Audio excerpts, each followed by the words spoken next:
Today, it's Edwin's Monday evening property rant.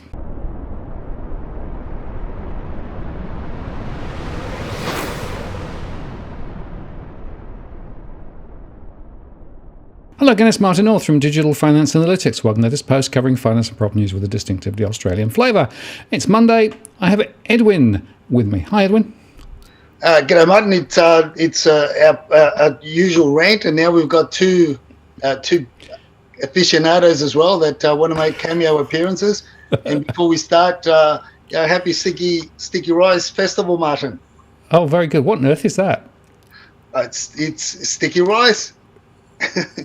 It's savoury sticky rice. It's a festival they're celebrating in China, but unfortunately, the poor bastards over there, they're not just celebrating a sticky rice festival, but they're also, unfortunately, the strand of the COVID's back there, the more lethal one, yep. and they're in all sorts of bother, Martin. Yeah, unfortunately so. Now, there's a couple of things I want to just underscore. So, Edwin, I've been working on your coat of arms, right? And your coat of arms should have 2 cats, a mountain, and carrots rampant. What do you think? Well, look, I just watched your show on inflation. I think carrots is going to be a valuable asset. I mean, people are going to start moving from buying property and crypto to works of art. So I can't see why we can't take that further into vegetables as well, and carrots being up the forefront. Yeah, absolutely. And look, there's a lot of smoke and mirrors around, a lot of illusions at the moment, a lot of misdirection from governments as well. Yeah, look, in your show, you point out that it's transitory. This inflation is meant to be transitory. My question is how transitory, Martin? Is it a slow coaster, ride? Are we just going to coaster along for the next 2-3 years whilst inflation's going through the roof? Is it going to last 4-5 years? How transitory is this inflation going to be? Well, it is a question. I mean, it's interesting. My show today, I actually highlighted the fact that lumber futures, which is over in the US on the main exchange there, has dropped dramatically, right? It went up very, very high. And now, of course, the people with the timber are saying, well, we can now sell some more timber. And so they've increased supply and production's gone up and the forward prices have dropped dramatically. So if that is the sort of scenario we're looking at, then the sorts of inflation that we're seeing might be temporary. But on the other hand, who knows? It's too soon to say yet. So, there are people left, right and centre wanting to go in a particular direction. People with gold saying, no, this is real big stuff. You need to hold gold, right? Whereas those with other assets might have a different view. And, cryptos, I've no idea. Well, look, it's just one of those things we can bring out later on. But, with regards to what our mate Elon Musk is saying, but with regards to the price of timber and the index that you brought up with in relation to that, Martin, it was rather interesting. But I guess we've got to understand the fact that that's in America, where they do have a lot of industry, where they do have a lot of factories, a lot of infrastructure, and there's a lot going on in there, whereas we don't. So, just because things happen in America, which is something also we're going to talk about later on today as well, with regards to, institutions in America buying property and people over here getting scared with regards to is the same thing going to happen here with, some of our institutions? Are they going to go out and outbid buyers by as much as 30, 40, 50%, which is one of those topics that we're going to be covering today. I think we've got to understand that America is America. We're a different nation. Yes, we follow suit with a number of things, but not with everything. We've got to take stock of that. And I think our biggest problem is the fact that we import a lot of the materials and with timber. There's a lot of builders and that are making a transition to steel frames and so forth, but there's only so much that will go before we start really feeling the effect of price rises as well in that sector. But we don't have the infrastructure that other countries would otherwise have, Martin, to be able to say that it may be transitory, inflation may be transitory in those countries, but more to the point, how is it going to play out here in Australia is what we want to know. No, that's a good question, and of course the container index is even higher, right? So that's gone way up. And what that suggests is that anything that you have to bring in from overseas is going to have a higher price to it. And of course, we import most things, right? We don't make much here at all now. Unfortunately, that's part of the problem with our economy here. So I agree. I guess the point I was making specifically with regard to the lumber, though, was that the Federal Reserve has been saying, "Oh, this is transitory," and of course, the lumber would be suggesting they're right. But you're right. There are some local differences here, and the fact of the matter is, most of what we actually spend up putting into houses now is imported, isn't it? Well, that's right. And there's a lot of key elements and key products that are going to they're already in high demand. I'm getting some quotes from electricians. As I do the renovations in the studio, and let alone what needs to be done in the main house. So it's interesting to see how some are worlds apart, and in terms of the quotes. And I say this because some of the quotes that we've gathered so far because the electricians have got the material. Others are much higher because they've got to just go out and buy certain materials. So I can see the same happening with plumbing and a lot of other areas of the building industry. So it's a watch and wait and see. But so if you need to get some things done, get it done quicker than postponing it another 3, 6, or 12 months, because I think the way things are going to play out, or I believe that the way things are going to play out, based on the many discussions that we've had and the news that we've shared on via our WeChat chatterers, and the animosity between the two nations, or the two leaders, our leader and the Chinese leader, I don't think things are going to be as kosher as what the economists and property, the construction industry are in America and other countries. No, I think that's right, and I have to wait and see how it plays out. What I would say, if anybody who's actually contracting to get something built, look at the contract very carefully and see who takes the risk if there are price movements, right? It's quite amazes me, but the number of people that I've spoken with recently who have home and land packages with an indicative final price, not a firm final price, seems nuts to me. Yeah, it is, and things are just changing, but it's going to play out, and I think. Now that a lot of the stimulus packages are being lifted, now we're going to see how the economy really holds up, and it's we've reaching the time where the reality is starting to hit home, and in some areas and some aspects of the economy, the dust is starting to settle. Yeah, I think you're right there. Now, talking about dust settling, there's a lot of shenanigans at auctions, right? A lot of people caught up in the psychology of auctions, and auctioneers, of course, stoke that. I like your two signs behind there. That's very appropriate for auctions, isn't it? Yeah, some people have got to slow down, and others have got to stop bidding against themselves, Martin. That, one of our followers on... Jamie on Twitter posted out an interesting scenario, or an interesting auction that took place in the ACT, and where a young man in his early 20s, bid against himself, and took the price point from 780 to 857, and that's bidding against himself. But the question a lot of people are asking, why does that happen? Is that legal? All sorts of things, all sorts of questions were being asked. So it is interesting. I think a lot of people just need to slow down and learn to read the environment that they're in. It's not easy. Emotions get in the way, the fear of missing out. But when you start bidding against yourself, and you start the auctioneer starts negotiating with you, and you can see that they're negotiating with you. Slow down. But there's a lot that goes on.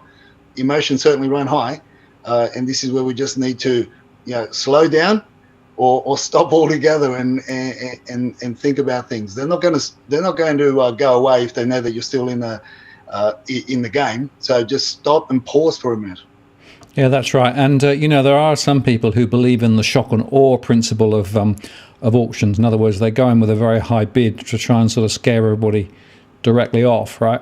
My own view of that is you often don't end up with the right result by doing that. But some people still try that. Yeah, look, there's all sorts of strategies, and you've got to read it. As I say to a number of people ask me, and I've posted in the past videos on how to bid at auction, and it's very difficult to say that that well, for starters, you can't say that auctions are going to play out the same all the time. You've got to read. You've got to read the what's going on the day, and you got to be prepared in many different ways. It's like an old scholar as well as a barrister that taught law at university said, "I can teach you law, but I can't teach you how to win cases. Likewise, I can teach you how to approach an auction, but I can't really teach you how to win auctions. That comes from experience, and that comes being on the ground, being on site, talking to agents, reading the demeanor of your opposition, finding out who they are. There's a lot of things that play out, and auctions can go many different ways. You can sway it, or to your advantage, or it can just pull away and you just can't catch it. So when people start telling you that this is how you do it, or this is the black and white rule, and throwing the high bid, well, alarm bells start going on off, Martin. Especially when they start telling you to go high and blow everybody else out. Well, maybe they should adopt the tan ping. That's right. And Evan and Dusty are getting good at it, Martin. Tan ping, lay flat, stop running, refuse to get into the rat race. That's what it's all about. The young people in China are just saying lay flat, tongue ping. Don't be bothered by pursuing the rat race. You can get I know of a lady in China that's had a master's degree, and after getting a master's degree, I can't remember exactly what it was, but it's a master's degree nonetheless, and now she's happily working as a nanny. Go figure. Well, cats have this amazing way of just looking relaxed, right, all the time. So I'm very envious of them, I have to say. Well, we've got to start following suit, Martin. That's why I'm learning a lot myself from Dusty and Evan. Take it easy. Go slow. Go slow. And stop every now and again and enjoy the lifestyle. Enjoy the scenery. Stop getting frustrated by these auctioneers and selling agents and underquoting, and there's so much going on. Sometimes I feel like if some of these Twitterers were nearby, I'm sure they'll have a punch up. All these discussions that go on, and they get so heated. Yeah, well, I often think that sometimes we get confused between the journey and the destination, right? Enjoy the journey. Don't be trying to get to the destination darn quick. Just enjoy the direction of travel as you go. And talking direction of travel, there's a really interesting thing happening in the US at the moment where large investment houses like BlackRock and others are actually just buying up acres and acres and property after property and pushing the prices up. And it's got quite a lot of coverage over there.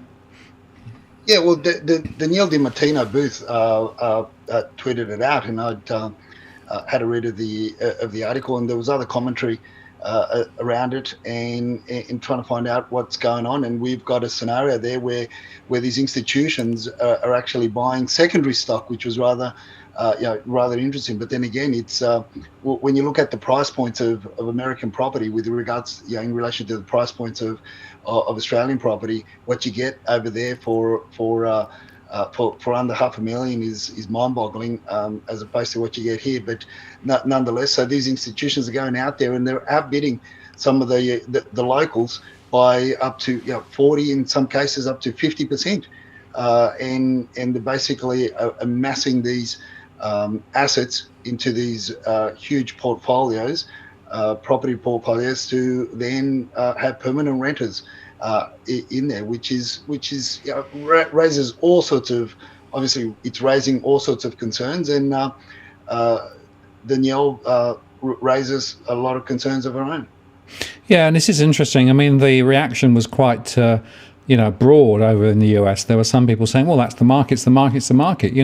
Why would you want to try and prevent that if people can actually achieve a higher price? Then isn't that good because the market's the market? On the other hand, think about the long-term consequences if property prices are driven up by speculators and investors holding those portfolios of properties, and of course, think about the supply of property and all of that. So there are some really, really big questions here, and I keep getting asked, is the same happening here in Australia? And so far, my reaction is I haven't seen major activity from pension funds and other investment houses in Australia. I don't know whether you have, Edwin, but I'm going to keep an eye out for it.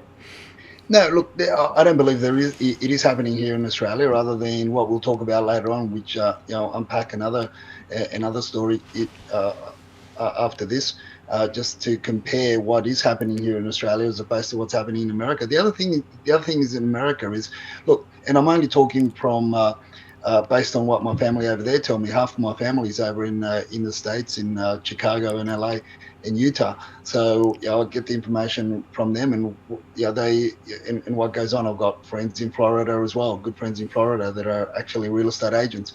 So it's rather interesting to see what's happening there. But one of the things there is that there is a lot of undersupply there, Martin. Whereas here, this is in the regions where family and friends live over there. But here in Australia, one would say, that the mainstream would like to think that we've got an undersupply. But what we have is we've got, trying to think of trying to coin a word for it, but pretty much basically what Catherine Cashmore and her team brought out a few years back, and that is that there are a lot of dwellings that are not occupied. So it's smoke and mirrors, which is how we opened up this topic today. There's a lot of smoke and mirrors going on, a lot of smoke and mirrors with regards to what the government tells us they're doing in order to assist and help first home buyers into the market. The way that the supporting or allegedly supporting the first home buyers and likewise, but a lot of it's smoke and mirrors. And when they talk about undersupply, or the spruikers talk about undersupply, it's undersupply for one reason, and that is really to drip feed the market, and secondly is because they've allowed a lot of foreign investors to buy and keep these homes vacant. I mean, they introduced the extra levies and taxes before, but that's really it's not going to make a big dent on things. And you and I know that there's close to 1.3 million properties around Australia that are vacant, and I'd say it's probably a lot more, and a lot of them are also, not a lot, but a large portion are secondary established homes. Yeah, and a lot of them are in the apartment sector, right? So if you walk around some areas of Docklands in Melbourne, for example, at night, they're all dark rather than actually lots of lights on, which tells you something.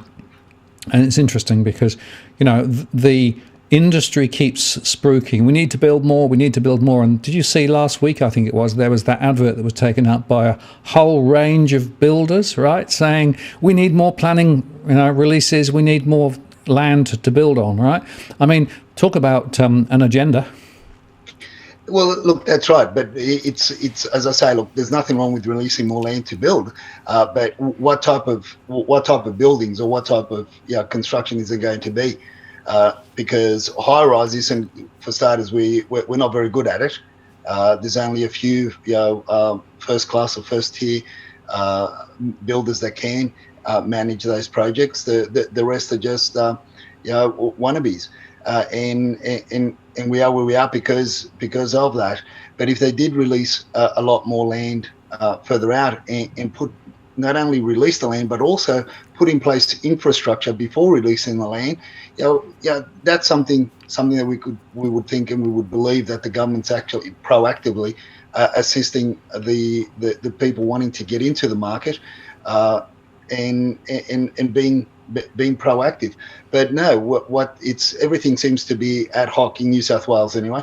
I'm speaking from this side of things. Others can argue that their states are a lot better in terms of infrastructure, but I'm just purely speaking about New South Wales and what I've seen, in the Sydney region and in the sprawling markets out west, northwest, southwest as well. So it's something that needs and demands greater scrutiny as to, as you say, and you allude to, Martin, is what are the government's agendas? And again, don't stone me. I'm not, I don't have a political bent. Other than my political bent is that I don't particularly like corrupt politicians. And especially when they're taking a lifestyle away from the next generation.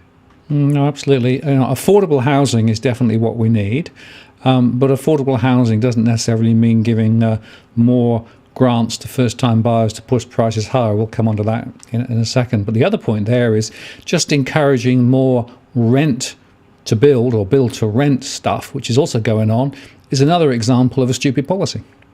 Well, that's right, and this is our contra, or our you would say what's happening here in Australia. We discussed this. We brought this up, I think, about 4 or 5 weeks ago, Martin, with when a number of my colleagues here in Sydney were hard pressed looking for sites for these a build to rent companies that were getting government backing and support and funding to these institutions, which are, for lack of a better word, what they're going to be doing is building high-rise developments, high-rise apartments, and also to allegedly to provide easier access for renters and also longevity and security. Now that I believe that all those three things could be addressed, and a lot of good property managers address them quite well, and the public need to be made aware that, look, the investors that are going to be, that have already bought investment properties to lease out, they're the ones that are going to suffer, and that's what you and I discussed in a previous podcast. Why? Because these institutions that are building build to rent institutions and are building these high-rise developments to allegedly support the rental industry or the rental market. Well, what they're going to be doing effectively is going to be taking bread and butter away from the individual investors in the dwellings or the buildings across the road. So it's going to be carnage. So all I can say to this is bring it on, because that's when I think that's an area that the government is paddling like a duck. When you see the duck under the water, you see those memes of the ducks paddling like hell. So, but on top they look well poised. Yeah. And I can see the government doing that because the apartment sector is about and due to cave in. That's my personal opinion. Well, that's right. And I certainly see that in the data that I get from my surveys that more people are struggling with those apartments that are not let. The rents are still not recovering, and the total yield returns are pretty low. But there are some things you can do. If you are actually a tenant, right, and you're looking at a place to rent, you do have a little bit of power, don't you?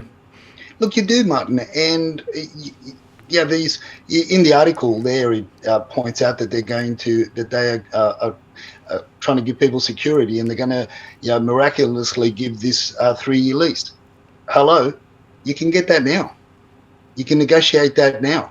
The 3-year leases could be negotiated for many years. If you want a lease more than 3 years, is something that you basically you can still get as long as it's registered with NCAT, as long as it's registered with fair trading, and parties agree to specific terms and performance. So there's nothing new about that. There are good property managers and good property management teams that will accept renters with pets. I mean, I brought out an article, many years ago, about 5 or 6 years ago, with regards to when I was running a property management team at the time, and it was Domain of all things, and it was a cheeky look at things. It was a cheeky article that they got me to write, one of the reporters there, and it was about how I felt that the we had better result, renting to people with pets there, and we had better outcomes than renting with to people with kids. And it was a play on things, but I got smashed. You can imagine. I wasn't I wasn't the flavor of the month to with certain people at that time.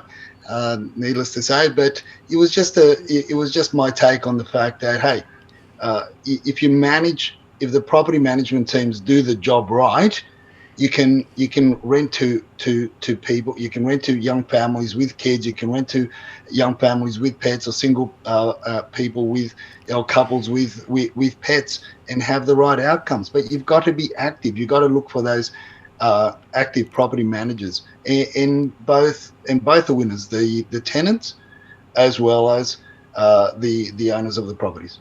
And I think one other point, Edwin, would be that you actually want to encourage those living in those properties, the tenants, to take a bit of care of the property, and so encourage them to maintain it rather than just say, you can't touch this, you can't do that.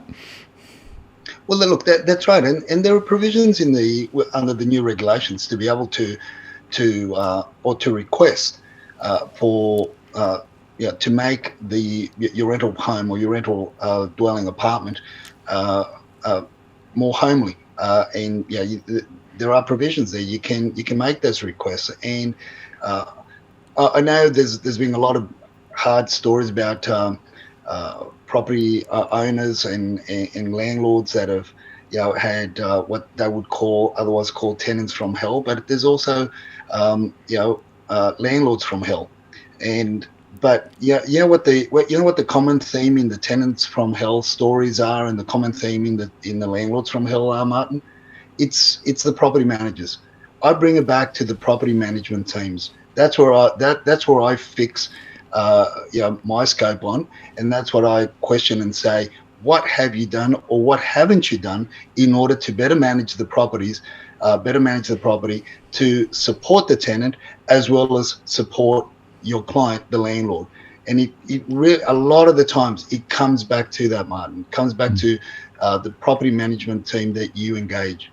Yeah, and the point is, a good property manager, a really good one, is worth their weight in gold, right? In terms of managing the property well, looking after the issues, and it works both for the landlord and the tenant. Yeah, look, a good property manager is worth their weight in not only gold, Martin, but they're worth their weight in carrots. And other vegetables, because they're becoming very, very valuable. The unfortunate thing, Martin, is that a lot of the great property managers, the good property managers, have left the industry. Yep. One, because of the simple fact that we've been talking about for a number of years, and that is that a lot of real estate offices, aren't as flush with cash as what we would like to think they are. I've been saying for a number of years since the dropping listing numbers, a lot of offices are suffering, and the first people that they cut down on is the property management teams, and they bring on new players into the industry because they can pay them the award, and or even below the award, but they can it's usually young people that don't really understand how to manage people, and facilitate those relationships, and that's the unfortunate thing, Martin. We've lost great real estate agents or property management teams over the last 1.5 decades, because the pressure's just been too heavy, and a lot of officers just don't want to pay what they really are worth. No, absolutely right. And unfortunately, you find a smaller number of property managers with more properties, which means they don't give enough attention to the individual. So it's a sort of a spiral of doom, isn't it?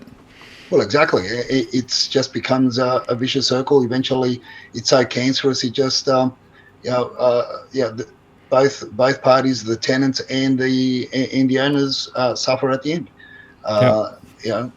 And as much as we'd like to think that the legislation is in place, but the authorities, they're becoming more and more active, but not as much as what we would like them to be. No, and talking of spirals of doom, the New South Wales government has now got another plot to try and encourage yet more first-time buyers to spend some more money. Well, this is the interesting thing, where when the back's against the wall, they just try to throw money at it, and this $25,000 that they're talking about, this magical $25,000 grant to and when you read the article, it's it's that whole concept of replacing stamp duty with the land tax scenario. But then again, is it a land tax or is it going to be called a property tax? Because when you start talking about dwellings such as apartments and the like, well, there's not the land attributed to that is minimal. So all these things come into play. But look, this is just, again, it just sends the wrong message, and it's the government just throwing, I think, clutching at straws. And these figures that are being thrown around are just ludicrous. For starters, $25,000 to replace the stamp duty grant. I mean, that would mean, if it's $25,000, that would mean that the median house price in Sydney is we're back to $750,000. Yeah, absolutely. The maths don't work. And the other point there, of course, is that the thing about stamp duty is it's a one-off thing that you pay. It's annoying. You can roll it onto your mortgage quite often. But the land tax or property tax, you're going to pay every year, right? And you've got no control over the rate at which that tax is set into the future. And I keep reminding people of the tolls across the Harbour Bridge, which was a temporary tax way back when it was first built, right? Still there. And you've got no control. You don't know what the property tax rate will be later. So in a way, what you're doing is you're trading off a certain amount of payment now for an uncertain amount into the future. And if you hold that property for a long, medium to long term, you're going to be paying a lot more.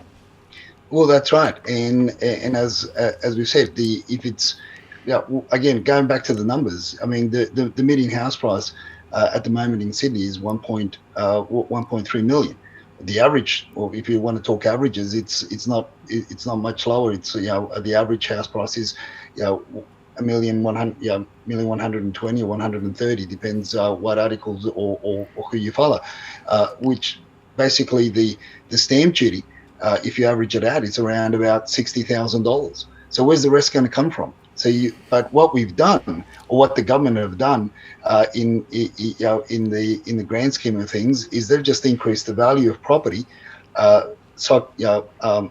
Psychologically, they've just, or prematurely as well, they've just increased the value of property by $50,000-$60,000, Martin. Not the $25,000 that the article brings out, because people, the vendors or developers and builders are just rubbing their hands and just going, "Whoa, we just made an extra $50,000 on out of thin air." Yeah, remind you what happened over in the West when they brought out those incentives there. Home and land packages went up by slightly more than the amount of the $55,000 that you could get combination of state and fed, right? I mean, it lifts all the boats in the harbour. It just makes prices even higher. And of course, it means that you're not solving the fundamental affordability issue. You're just, doing a short-term thing, but not dealing with the structural issues that we know are there. That's correct. So effectively what's just happened is the government just put the price range. They've just lifted it another few notches, and the first time buyers wanting to get into the market have just now got to fork out a lot more because of that. Now that confidence that vendors have now got. I know it's not law, it's not black and white. They're having discussions, but these prolonged discussions or these innuendos that they throw out are what they want to do. All this has done is just made it less tangible or for the first time buyers to buy, Martin. But there is a group of people that are absolutely going to be laughing all the way to the bank, and they're the investors, because they'll take advantage of this. I can tell you now, particularly the ones that are going to be buying, quickly renovating and flipping properties. Yeah, I think there's the flippers who actually really take advantage of this, right? And the government said we've got a problem with under 40-year-olds not being able to get into the market, right? And I don't see the line of sight between that problem and what they're offering, right? Because it's going to attract property investors and flippers more than anybody else. Well, look, that's right, and this is one of the main topics that we spoke about again about 5 or 6 weeks ago with regards to this when the government was talking about it. It might have been a little bit longer that we spoke about this, and the WeChat chatters were talking. The investment groups there on WeChat were talking about it. That exact point, which was this makes it more attractive for investors that are going to be buying, renovating, and flipping these homes. Now, in the way the number of good homes on the market, because they're so low, people are going to pay and they're going to make money, and this is what becomes attractive because they've got more cash on hand to play with, to speculate. So whether they're going to speculate, whether they get caught holding the bag, I'm trying not to deal with my crypto, but time will tell. But first cab off the rank, they're going to make money. They're going to benefit from it. But unfortunately, it's going to put the first-home buyers, the people that the government so-called wants to help, it's just put them on the last on the rank. Absolutely. Well, one last question for you then. When is a house not a house? When is a house not a house? So we've got one of our followers, Martin, diligent followers, we're calling him Anonymous. And Anonymous is just sent in that link of that property there at Kurnell. Well, a house is not a house when it's built inside a factory or industrial complex. But it's advertised as a 5-bedroom house with 2 bathrooms on REA. Go figure. Yeah, very interesting. I mean, a few. I had a few planning questions, shall I say? Just a few. You've got a few planning questions. The entry point. The entry point for a 1-bedroom apartment in that area, in that vicinity, is about $700,000, I think. With in that particular location, with walking distance to the beach, let alone for a 5-bedroom house. But yet, how uncanny, the entry point for a industrial warehouse like this particular one is about 850. No, it is interesting, and in fact, I don't know whether you've noticed, but I have. I've seen more and more retail conversions being turned into residential. All right. Look, it was now obviously because they're in the old strip shops or the old corner shops that already had a residence behind them. You saw them a lot in the inner west, in some of the older suburbs. There's one in Greystanes that just finished building. They tore down the old house behind it, kept the facade of the old shop, which is rather nice, and built a duplex at the back. So that I can understand because you're in a residential zoning. But this is in a industrial zoning, and more than likely it's got all sorts of issues. And the reason why it's not a residential zoning there is because of those planning issues, as you said. And one can only think of what the issues are in terms of the soil, the contamination, and the list goes on. Yeah, absolutely. Well, I always say to people, wherever you find a property, go check the zoning. It's always useful to know. It's useful to know. Oh, look, there's some wonderful. You see some wonderful, interesting things. But this is the first time I've seen something like this, but advertised as a house. This is the interesting thing. And a follower asked the question: Is this legal? Well, look, looking at it, researching it a little bit, asking some of my friends in fair trading and others that are more in the know as to what they thought of it. The agent will get and looking at the person, because she's involved with with a company from Queensland that also that encourages people to sell their own dwellings. If they do have a license, they're in a little bit of strife, but a lot of it's really based around deception, misleading conduct, as opposed to anything. So they'll get a rap across the knuckles. Probably get told to pull it down once somebody makes a formal complaint. But look, you got to be crazy to pay that kind of money. But then again, Martin, we're in a world that's somewhat surreal. We're in a world that we don't know what's around the corner, and maybe that is the future. Maybe that is the future of cheap housing.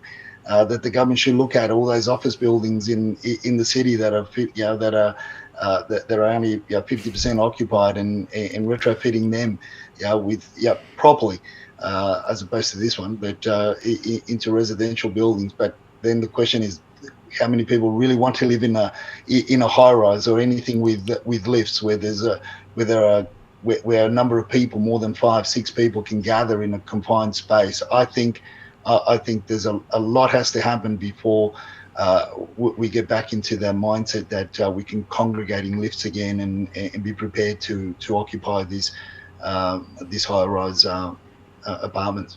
Well, and talking about surprising turns, your friend Mr. Musk came out again with another tweet and is now saying Bitcoin's fine. It's not energy hungry. That's right. So there you go. You got to have faith, Martin. I said last time, you got to have faith. As the Kryptonians out there have got a lot of faith, and go figure. Last month it was dirty energy. Now it's the Kryptonians and Bitcoin mining is all moving towards clean energy and the like. So it's smoke and mirrors once again, and it's interesting how how institutions and governments can manipulate markets so much and so in your face. One thing's for sure is that I've been being told that, like we mentioned a few weeks back, that China was very serious about cracking down on crypto mining, and there's at the moment there's a huge task force in the border between China and Vietnam in that region.